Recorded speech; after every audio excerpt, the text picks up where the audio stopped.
প্রিয় একাদশ শ্রেণীর শিক্ষার্থীবৃন্দ, মার্টিন লুথার কলেজের অনলাইন ক্লাসে সবাইকে স্বাগত জানাচ্ছি। আজকে আমরা পৌরনীতি ও সুশাসন প্রথম পত্রের ৬ষ্ঠ অধ্যায় থেকে আলোচনা করব।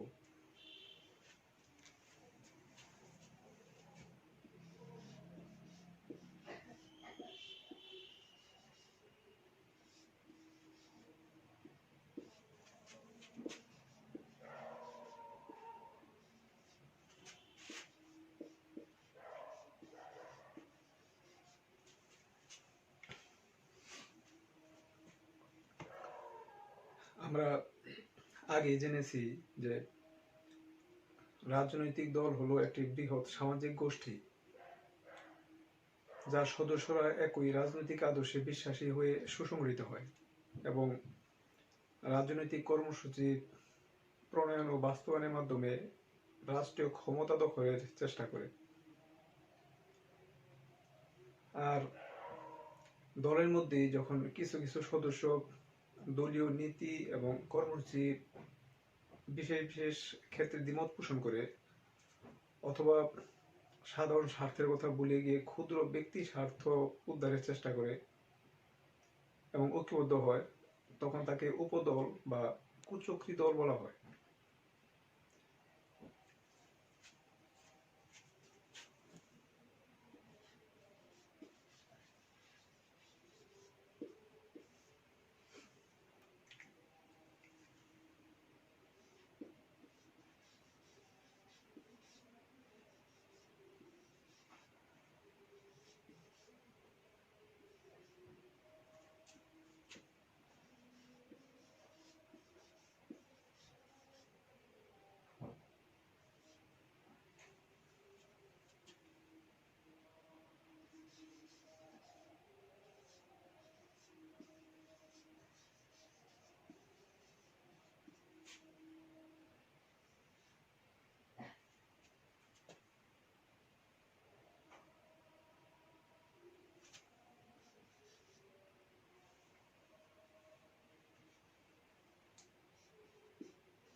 রাজনৈতিক দল এবং উপদলের মধ্যে বেশ কয়েকটি পার্থক্য রয়েছে। আমরা যদি সামগ্রিকতা নিয়ে আলোচনা করি তাহলে বলা যায় যে রাজনৈতিক দল হচ্ছে একটি সামগ্রিক সংগঠন, আর উপদলের মধ্যে রাজনৈতিক দলের সবগুলো বৈশিষ্ট্য থাকে না, তাই উপদল হচ্ছে একটি খণ্ডিত রূপ। কাঠামোগত দিকে বিবেচনা করলে দেখা যাবে রাজনৈতিক দলের কাঠামো অত্যন্ত শক্তিশালী, কিন্তু উপদলের কাঠামো অপেক্ষাকৃত দুর্বল। রাজনৈতিক দলের নির্দিষ্ট নীতি ও আদর্শ রয়েছে, নির্দিষ্ট নীতি এবং আদর্শের উপর ভিত্তি করেই রাজনৈতিক দলগুলো গড়ে ওঠে, কিন্তু উপদলের নির্দিষ্ট কোনো নীতি বা আদর্শ নেই। এরা ব্যক্তিকে কেন্দ্র করেই গড়ে ওঠে। নীতি এবং আদর্শ থাকার কারণে রাজনৈতিক দলের সাংগঠনিক অবস্থা অত্যন্ত শক্তিশালী হয় এবং এদের মধ্যে এক ধরনের শক্তিশালী বন্ধন গড়ে ওঠে। কিন্তু উপদলের কোনো নির্দিষ্ট নীতি বা আদর্শ না থাকার কারণে এদের সাংগঠনিক অবস্থা অপেক্ষাকৃত দুর্বল হয়। রাজনৈতিক দলের অন্যতম লক্ষ্য হচ্ছে ক্ষমতা দখল করা, ক্ষমতায় টিকে থাকা, কিন্তু উপদলের লক্ষ্য হচ্ছে ব্যক্তি স্বার্থকে প্রাধান্য দেওয়া এবং ব্যক্তি স্বার্থকে উদ্ধার করা।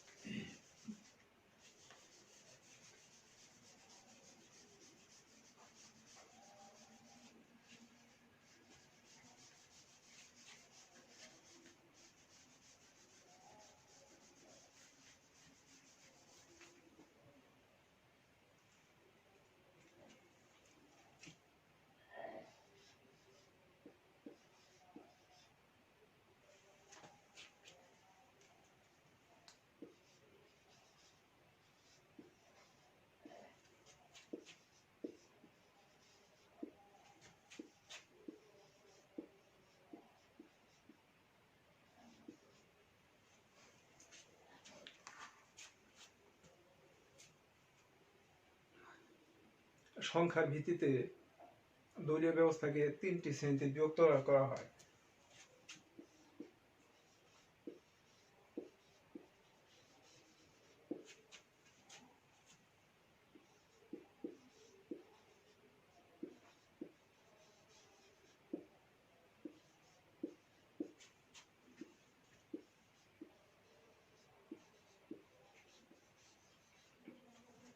একদলীয়, দ্বিদলীয় এবং বহুদলীয়। যে শাসন ব্যবস্থায় একটি মাত্র রাজনৈতিক দল থাকে সেটি হচ্ছে দলীয় ব্যবস্থা। আর যে শাসন ব্যবস্থায় দুটি রাজনৈতিক দলের প্রাধান্য লক্ষ্য করা যায় সেটি হচ্ছে দ্বিদলীয় ব্যবস্থা। এবং যে রাজনৈতিক ব্যবস্থায় দুইয়ের বেশি রাজনৈতিক দলের প্রাধান্য লক্ষ্য করা যায় সেটা হচ্ছে বহুদলীয় ব্যবস্থা।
একদলীয় ব্যবস্থার বেশ কিছু গুণ রয়েছে। এক, সরকারের স্থায়িত্ব।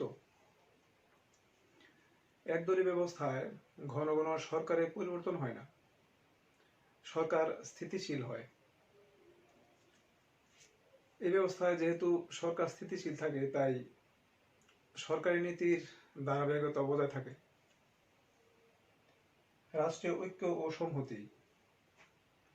একদলীয় ব্যবস্থায় অন্য কোনো দলের অস্তিত্ব না থাকার কারণে এবং একটি দলের আদর্শ প্রতিষ্ঠিত হওয়ার কারণে রাষ্ট্রীয় ঐক্য বজায় থাকে।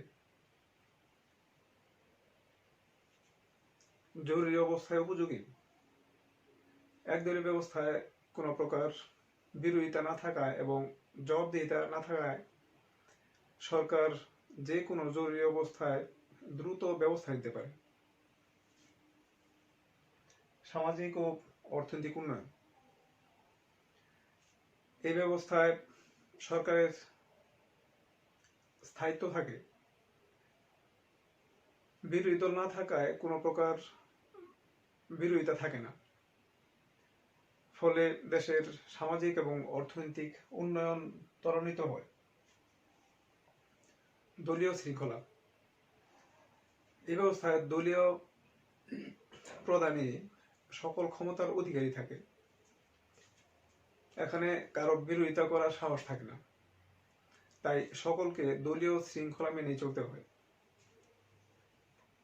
শিল্প জ্ঞান বিজ্ঞানের উন্নতি। একদলীয় ব্যবস্থায় যেহেতু স্থিতিশীল সরকার থাকে, রাজনৈতিক অস্থিতিশীলতা থাকে না, এই জন্যই এই সরকারের অধীনে জ্ঞান বিজ্ঞানের উন্নতি হয়।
গণতন্ত্র বিরোধী।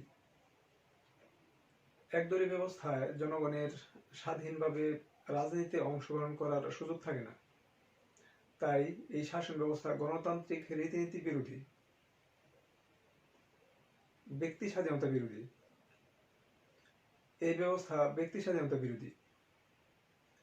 এই ব্যবস্থায় ব্যক্তির মত প্রকাশের কোনো স্বাধীনতা, সংগঠন করার স্বাধীনতা, সরকারের ভুল ত্রুটি সমালোচনা করার স্বাধীনতা থাকে না। রাজনৈতিক শিক্ষার পথ রুদ্ধ। একদলীয় ব্যবস্থায় জনগণের রাজনৈতিক অংশগ্রহণের সুযোগ থাকে না, তাই রাজনৈতিক শিক্ষার পথ বন্ধ হয়ে যায়। রাষ্ট্রীয় বিষয়ে উদাসীনতা সৃষ্টি। একদলীয় ব্যবস্থায় রাজনৈতিক বিষয়ে জনগণের অংশগ্রহণের সুযোগ থাকে না বলেই রাষ্ট্রীয় বিষয়ে জনগণের মধ্যে উদাসীনতার সৃষ্টি হয়। বিপ্লব বিদ্রোহের সম্ভাবনা সৃষ্টি। একদলীয় ব্যবস্থায় জনগণ ক্ষমতাসীন দলের কোনো সমালোচনা করতে পারে না, এর ফলে জনগণের মনে ক্ষোভ সৃষ্টি হয়। ফলে একদিন জনগণের এই ক্ষোভ বিপ্লব বিদ্রোহের জন্ম দিতে পারে।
দ্বিদলীয় ব্যবস্থা গুণ।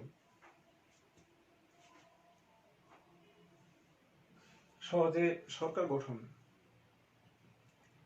দ্বিদলীয় ব্যবস্থায় সহজে সরকার গঠন করা যায়। এই ব্যবস্থায় বিজয়ী দল সরকার গঠন করে এবং একটি নির্দিষ্ট মেয়াদ পর্যন্ত ক্ষমতায় থাকে। সংখ্যালঘু দল বিরোধী দলের ভূমিকা পালন করে। এতে সরকারের স্থায়িত্ব বজায় থাকে। যোগ্যতম প্রার্থী নির্বাচনে সহায়ক। দ্বিদলীয় ব্যবস্থায় দুটি রাজনৈতিক দলের দুজন প্রার্থী নির্বাচনে প্রতিদ্বন্দ্বিতা করে। তাই প্রার্থী কম থাকার কারণে জনগণ সহজে যোগ্যতম প্রার্থী বাছাই করতে পারে। প্রার্থী বাছাইয়ের ক্ষেত্রে জনগণের মধ্যে বিভ্রান্তির সৃষ্টি হয় না। জাতীয় স্বার্থ সংরক্ষণ। দ্বিদলীয় ব্যবস্থায় দুটি দলই জাতীয় স্বার্থ সংরক্ষণ করে। বিরোধিতা ও সমালোচনার ভয়ে কোনো দলই জাতীয় স্বার্থের পরিপন্থী কোনো কাজে লিপ্ত হয় না। দুটি দলই জাতীয় স্বার্থ সংরক্ষণ করে এবং জনগণের অনুকূলে তাদের কর্মসূচি গ্রহণ করে। বিপ্লবের সম্ভাবনা কম। দ্বিদলীয় ব্যবস্থায় একটি দল জনগণের সমর্থন নিয়ে সরকার গঠন করে। বিরোধী দলও সরকারের গঠনমূলক সমালোচনা করে। নির্ধারিত সময়ের পর জনগণ চাইলে নিয়মতান্ত্রিক উপায়ে সরকার পরিবর্তন করতে পারে। সরকার পরিবর্তনের জন্য বিপ্লব বিদ্রোহের প্রয়োজন হয় না। এই ব্যবস্থায় বিপ্লবের সম্ভাবনা কম থাকে। জোট গঠনের প্রয়োজন হয় না।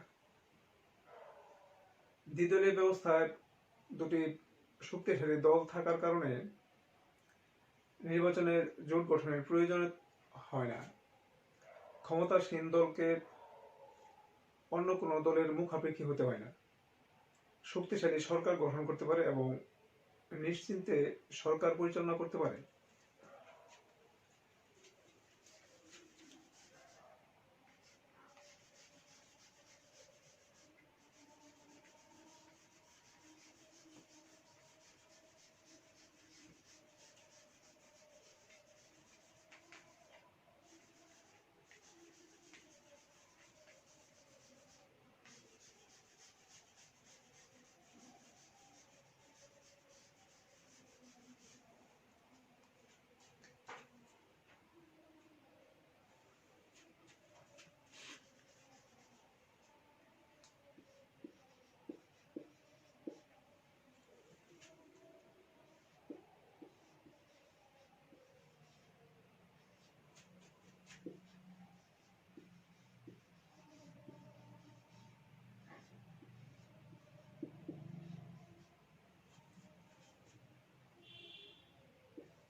দ্বিদলীয় ব্যবস্থার দোষ।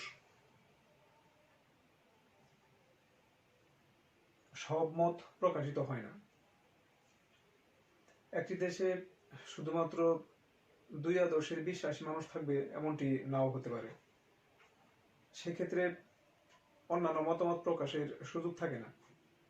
দুটির বেশি প্রভাবশালী দল না থাকার কারণে ইচ্ছা না থাকা সত্ত্বেও দুটি দলের যে কোনো একটি দলের আদর্শের প্রতি জনগণকে সমর্থন দিতে হয়।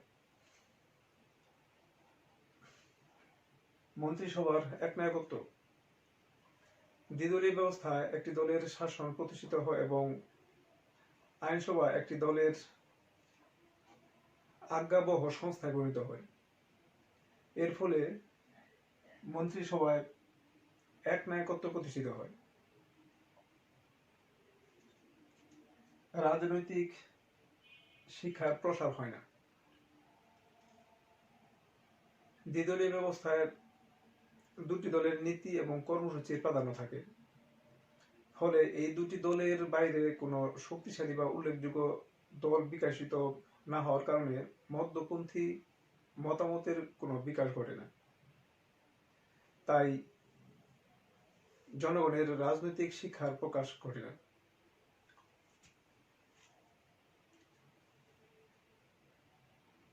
আইনসভার গুরুত্ব হ্রাস। দলীয় শৃঙ্খলার কারণে আইনসভার সদস্যরা স্বাধীনভাবে তাদের মতামত প্রকাশ করতে পারে না। যখন কোনো দল নিরঙ্কুশ সংখ্যাগরিষ্ঠতা অর্জন করে, যে কোনো আইন প্রণয়ন করা তার জন্য অনেকটাই সহজ হয়ে যায়, এমনকি সেটা যদি কোনো গণবিরোধী আইনও হয়। এভাবে আইনসভা তার গুরুত্ব হারিয়ে ফেলে।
বহুদলীয় ব্যবস্থার গুণ।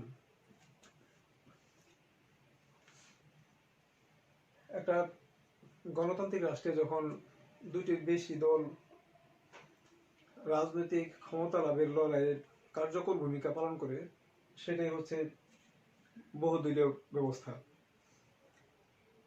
এই ব্যবস্থায় সাধারণত নির্বাচনে কোনো দলই একক সংখ্যাগরিষ্ঠতা অর্জন করতে পারে না।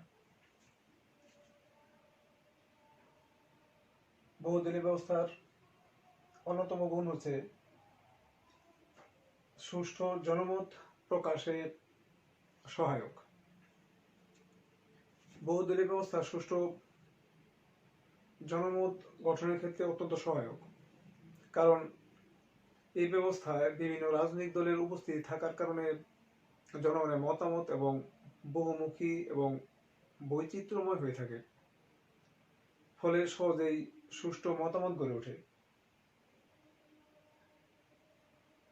প্রার্থী নির্বাচনের স্বাধীনতা।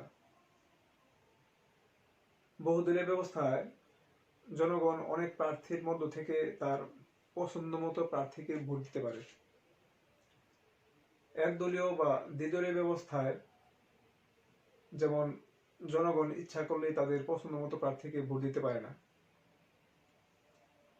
ভোট দেওয়ার ক্ষেত্রে একদলীয় এবং দ্বিদলীয় ব্যবস্থায় সীমাবদ্ধতা থাকে, কিন্তু বহুদলীয় ব্যবস্থার ক্ষেত্রে এই সীমাবদ্ধতা থাকে না।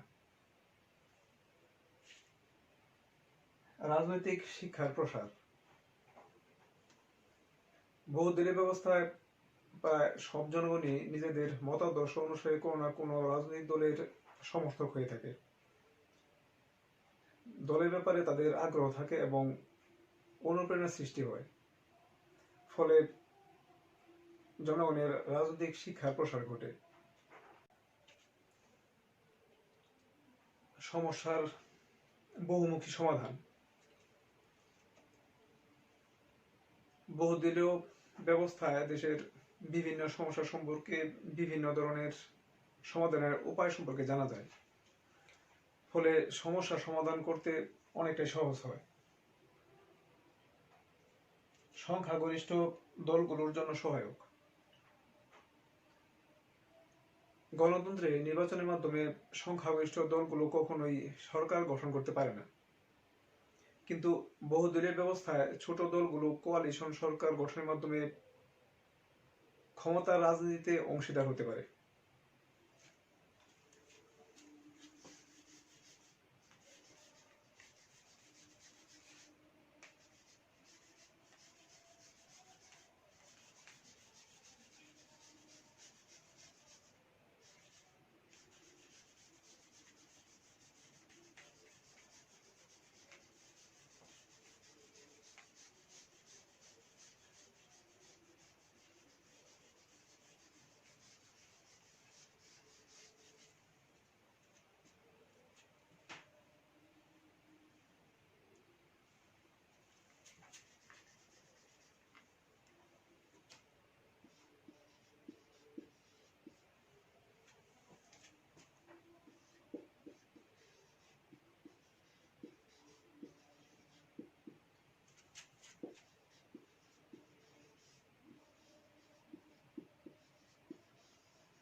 বহুদলীয় ব্যবস্থার দোষ।